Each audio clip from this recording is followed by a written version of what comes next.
साथियों, हाथी के बारे में बहुत सारी कहावतें आपने सुनी होंगी। हाथी घूमे गांव गांव, जिसका हाथी उसका नाम।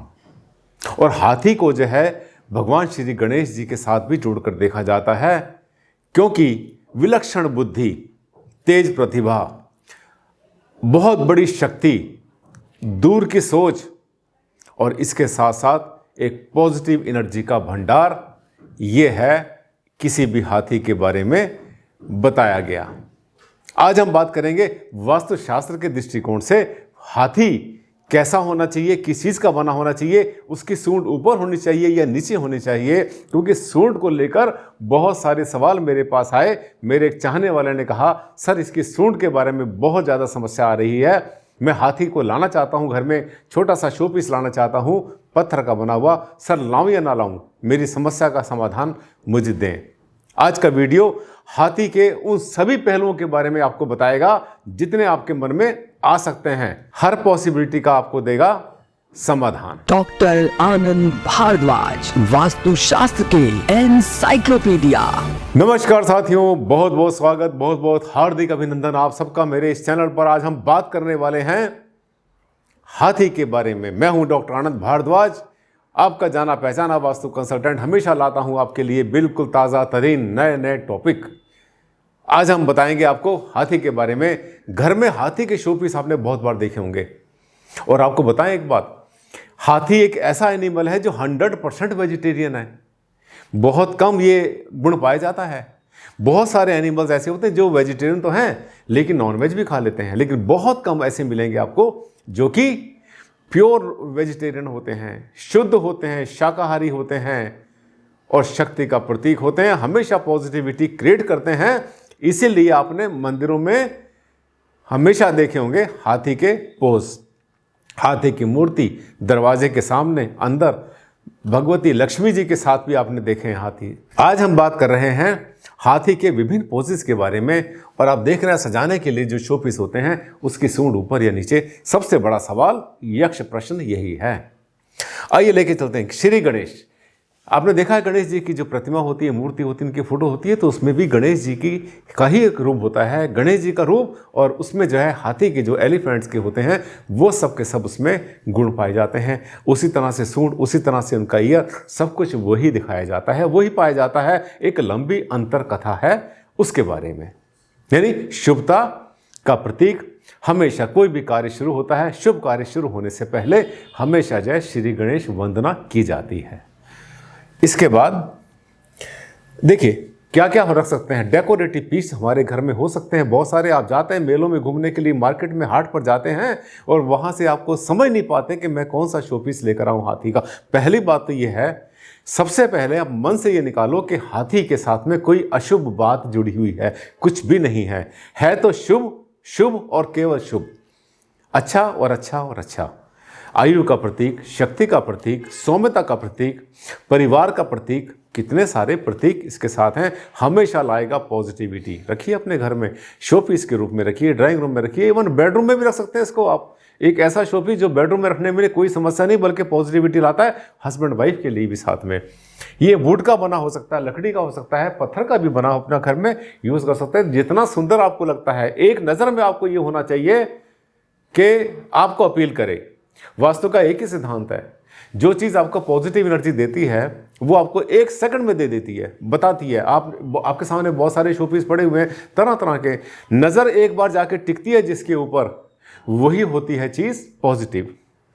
आपके साथ आपकी लेडीज़, आपकी माताएं, बहनें, आपकी वाइफ जाती हैं कपड़ा लेने के लिए, सूट लेने के लिए जाती हैं मार्केट में, और वहाँ पर जब एक नज़र पड़ती है किसी चीज़ के ऊपर, आपने देखा है 10, 20, 50 के बाद में फिर वहीं पर जाकर ठहर जाते हैं जिस पर सबसे पहले नज़र पड़ी होती है। यानी इसे कहते हैं अपीलिंग। जो चीज़ अपील कर जाती है, इसका मतलब उसका ऑरा, उसका आभामंडल मेरे साथ मैच कर रहा है, बढ़िया मैच कर रहा है। आइए, यही होता है हाथी के साथ। वुड कार्विंग से बने हुए वॉल पैनल्स बनते हैं आजकल, दीवारों पर सजावट के रूप में यूज़ होते हैं। कलर का इसमें कोई विचार नहीं है।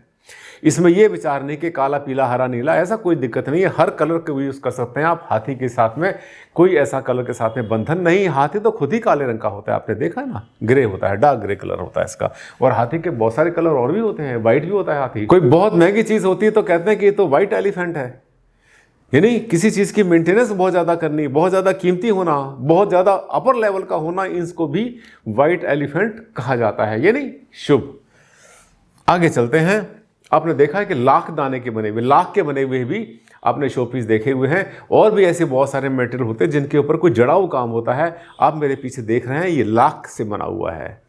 लाख से बना हुआ हाथी भी बहुत शुभ माना जाता है, और बहुत सारी कल्चर में, इंडिया में नहीं, इंडिया से बाहर भी लाख के बने हुए हाथी बहुत ही ज़्यादा शुभ माने जाते हैं। खास तरीके से चाइना में और साउथ अफ्रीका में भी इसका बहुत यूज़ होता है। हाथी के जितने भी आर्टिफैक्ट्स होते हैं, जितने भी रूप होते हैं, इंडिया में तो होते ही होते हैं, इनकी तो पूजा करते हैं, हम बहुत अच्छा मानते हैं।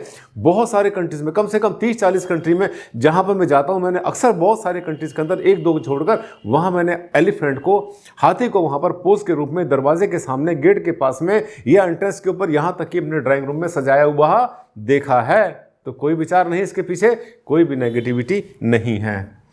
आगे चलते हैं आपको लेकर। ये देखिए, ब्रास का बना हुआ बहुत ही शुभ माना जाता है। इसको आप चाहें तो अपने मंदिर में भी सजा सकते हैं आराम से, कोई समस्या नहीं है। वैसे आपको बता दें, जो एलिफेंट होता है, हाथी के जो पोज होते हैं सजावटी, उनको पूरे घर में दिशा कोई भी इसमें रखें, हर दिशा में पॉजिटिव होता है। सबसे अच्छी दिशा हाथी के लिए होती है या तो दक्षिण की दिशा या पश्चिम की दिशा, और दक्षिण में रखते हैं तो इसका फेस रहना चाहिए उत्तर में, पूर्व, और दक्षिण पश्चिम में रखते हैं, अगर वेस्ट में रखते हैं तो इसका फेस होना चाहिए, हमेशा मुख होना चाहिए पूरब की तरफ। ठीक, अब क्यों करते हैं? क्योंकि इसको वजन से भी मानते हैं, इसके साथ में इसका जो रिलेशन है वो वेट से भी है, हैवी वेट से भी है, स्टेबिलिटी से भी है। तो एक जो आखिरी कोना है, नॉर्थ ईस्ट, उत्तर पूर्व का जो लास्ट कोना है, लास्ट कोने का मतलब बहुत थोड़ा सा एरिया, उसको छोड़ दो, बाकी पूरे घर में कहीं भी एलिफेंट का आप रूप रख सकते हैं। और अगर मेटल का है तो पश्चिम में तो बहुत ही अच्छा रहता है, अगर पत्थर का बना हुआ है तो दक्षिण दिशा में बहुत अच्छा रहता है, लकड़ी का अगर आपने लगाना है तो पूर्व दिशा में यूज़ कर सकते हैं आसानी से, कोई दिक्कत नहीं है, बहुत अच्छे माने जाते हैं। आगे चलते हैं। शीशे का जो शोपीस होते हैं वो भी बहुत अच्छे शीशे होते हैं। इसको हमेशा आप अपने जो है ऑफिस के टेबल पर लगाएंगे, ट्रांसपेरेंसी लाता है, मन की क्लैरिटी लाता है, इससे बहुत सारे बेनिफिट मिलते हैं। जो फ़ायदा आपको क्रिस्टल का मिलता है वही फ़ायदा आपको एलिफेंट के पोज का मिलता है, अगर वो बना हुआ हो शीशे का। आगे चलते हैं आपको लेकर। अब कलर से विचार मत करना कि लाल रंग या पीला रंग, सब हर कलर बिल्कुल ठीक है, क्योंकि आपकी भावना का जुड़ना जरूरी है। चांदी का जो एलिफेंट होता है, इसको आमतौर पे अपने जहाँ पैसा रखा है, आपने जहाँ तिजोरी आपने रखी है या कैश बॉक्स है आपका जहाँ स्टोर है, वहाँ पर अगर आप महाजन हैं तो भी, अगर आपका पैसे का लेन देन का काम है, अगर आप बैंकिंग करते हैं तो फिर आपके लिए चांदी का बना हुआ जो शो पीस है हाथी का बहुत ज़्यादा बेनिफिशियल होता है। सिंगल रखें, डबल रखें, 2 रखें, 4 पीस रखें, पूरी फैमिली रखें, कोई समस्या नहीं है, बहुत अच्छा माना जाता है हाथी का हर रूप। अब देखिए, कुछ बातें ध्यान दे देना। नंबर 1, मेटल के बिल्कुल ठीक होते हैं, हर धातु का अच्छा होता है, यहाँ तक कि लोहे का भी अच्छा होता है।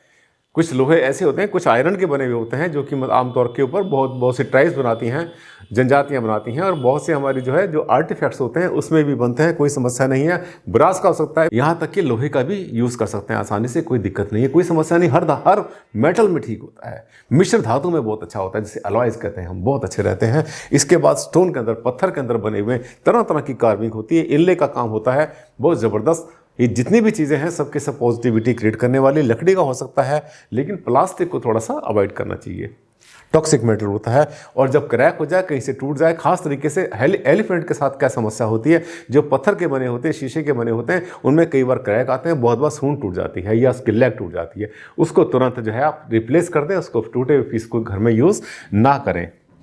अगर आप हाथी की जो फैमिली होती है, जैसे आपने देखा है बहुत बार हाथी के साथ बहुत सारे बच्चे होते हैं, बहुत सारी उनकी फैमिली होती है। आपको बता दें एक दो बात, हाथी एक ऐसा जीव है जो कि अक्सर परिवार के साथ चलना पसंद करता है। जब परिवार को साथ में लेकर चलता है तो महिलाओं की बहुत बड़ी इसमें भूमिका होती है। सबसे ज़्यादा रेस्पेक्ट मिलती है इसमें महिलाओं को, यानी जो फीमेल हाथी होते हैं उनका रिगार्ड, जो पूरा ग्रुप होता है उसमें सबसे ज़्यादा जो वैल्यू मिलती है, जो इज्जत मिलती है, वो जो फीमेल हाथी होते हैं, हथिनियाँ होती हैं, उनको मिलती है। देखिए समाज का कितना बढ़िया रूप है ये, कैसा परिवार पालता है। और जो उसका मुखिया होता है, हमेशा जब चलता है परिवार सबसे आगे चलता है, बच्चे हमेशा उस ग्रुप के बीच में चलते हैं, पीछे चलते हैं, ताकि उनको सेफ्टी मिलती रहे। तो आप चाहें तो अपने घर में हाथी का परिवार, यानी हाथी या हथनी और उसके साथ में बच्चा रखते हैं, का छोटा सा पीस रखते हैं, तो ऐसा कहा जाता है कि जिनको संतान की प्राप्ति नहीं हो रही है, जो कि संतान की प्राप्ति चाहते हैं, वो भी अपने बेडरूम के अंदर अगर एक हाथी का पोज रखते हैं, साथ में उसका बच्चा रखते हैं, तो इससे पॉजिटिविटी क्रिएट होती है। इसके अलावा ये जो आप देख रहे हैं हाथी की, फिर से सूंड की बात आ गई। ये देखिए सबकी सूंड नीचे है। नॉर्मल जो सूंड होती है वो आमतौर पे जो नीचे सूंड होती है विनम्रता का प्रतीक होता है। आमतौर पे जो शैक्षिक संस्थाएं होती हैं जहां पर के शिष्य के रूप में आपने काम करना होता है, कुछ सीखना है, लर्निंग करनी है, आपने विनम्रता सीखनी है, वहां पर हाथी के सूंड के जो नीचे वाले पोज होते हैं वो सबके सब ज़्यादा अच्छे माने जाते हैं। घर के बाहर आपकी जो है, जैसे आपने कि चार दीवारी बना रखी है, बाहर गेट बना रखा है, वहां पर अगर आपने कोई पोज लगाना है, चाहे उसकी मूर्ति लगानी है या फोटो लगानी है या कुछ भी लगाना है, तो सूंड ऊपर होनी चाहिए। सूंड ऊपर का मतलब स्वागत है आपका। हम शक्ति का प्रतीक हैं, हम किसी भी नेगेटिव एनर्जी को घर के अंदर नहीं आने देंगे, ये इसका प्रतीक है। पुराने जो राजा महाराजा होते थे वो भी अपने किले के महल के बाहर हाथी के पोज लगाया करते थे, शेर के पोज लगाया करते थे। जो हाथी लगते थे उनका जो सूंड होती थी उनकी ऊपर होती थी। तो ऊपर का मतलब ये किसी का वेलकम करने के लिए, सम्मान करने के लिए माना जाता है। इसके अलावा शाही सवारियां, ऐसे आपने देखी बहुत सारी मधुबनी पेंटिंग होती हैं और भी बहुत सारी पेंटिंग होती हैं। उन पेंटिंग के अंदर जो आपने हाथी देखे हैं जनरली उसकी जो सूंड नीचे होती है, क्योंकि जब सेलिब्रेशन होता है, जब जुलूस निकलते हैं, सेलिब्रेशन होते हैं, जब बारात का या राजा का आगमन होता है, उस समय हाथी की सूंड ऊपर रखी जाती है और जब वो अंदर आ जाते हैं, प्रवेश कर जाते हैं, तो फिर हाथी की सूंड नीचे चली जाती है।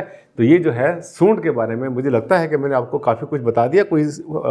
कोई आपके मन में संदेह नहीं रहा। बारात जैसे होती है, हाथियों के ऊपर बारात निकला करती थी पुराने बड़े लोगों की, राजा महाराजाओं की खुशी का प्रतीक है। इसमें जो सूंड आपने देखा कि नीचे बना रखी है जुलूस के लिए। तो अब कुल मिलाकर क्या हुआ, जो हाथी है उसके शोपीस रखें घर में, खूब सजाएं, चाहे सूंड उसके नीचे हो या ऊपर हो, कोई दिक्कत नहीं है। विनम्रता का प्रतीक नीचे और पावर का प्रतीक अगर सूंड उसकी रहती है ऊपर। किसी भी चीज़ का बना हो प्लास्टिक का अवॉइड करना चाहिए। बच्चों के खिलौने में भी बहुत से होते हैं, सॉफ्ट टॉयज होते हैं, उसमें भी आपको बहुत बार हाथी मिल जाएंगे। पर इन सब की जो है मेंटेनेंस, इन सब का रख रखाव और इसकी सफाई रखनी बहुत ज़्यादा ज़रूरी है। इसको इग्नोर नहीं करना चाहिए। मुझे लगता है छोटे से वीडियो में मैंने आपको बहुत कुछ बता दिया हाथी के बारे में, हाथी के पोज के बारे में। और हाँ, हाथी की जो पाँव की मिट्टी होती है ना, उससे राहु का जो उपाय होता है, लाल किताब का एक उपाय होता है जिसमें अगर आपके ऊपर राहु भारी पड़ रहा है, मुकदमा चल रहा है आपके ऊपर, आपको जो है कोई डर लगता है, आपको कोई ऐसी चीज़ लगती है जो कि आपके साथ में नहीं चल रही है, आपकी ज़िंदगी को ठीक नहीं चला रही, रुकावट पड़ रही काम में आपके, और साथ साथ ऐसा लगता है कि किसी ने आपको नज़र लगा दी है, तो ऐसा कहा जाता है लाल किताब के उपाय में कि उसके हाथी के पाँव के नीचे की मिट्टी थोड़ी सी लेकर यदि कुएं में डाल देते हैं तो ये बहुत अच्छा उपाय माना जाता है। खैर, उपाय की बात तो फिर कभी करेंगे, जब हम बात करेंगे कभी लाल किताब की या ज्योतिष की बात करेंगे तब उसकी बात करेंगे। लेकिन आज के लिए बस इतना ही। बहुत जल्द मुलाकात करते हैं आपसे नेक्स्ट वीडियो पर। अगर अच्छा लगा तो लाइक कर देना, शेयर करना मत भूलना। और हाँ, आपने मुझे पता है कि मेरे चैनल को बहुत पहले सब्सक्राइब कर लिया।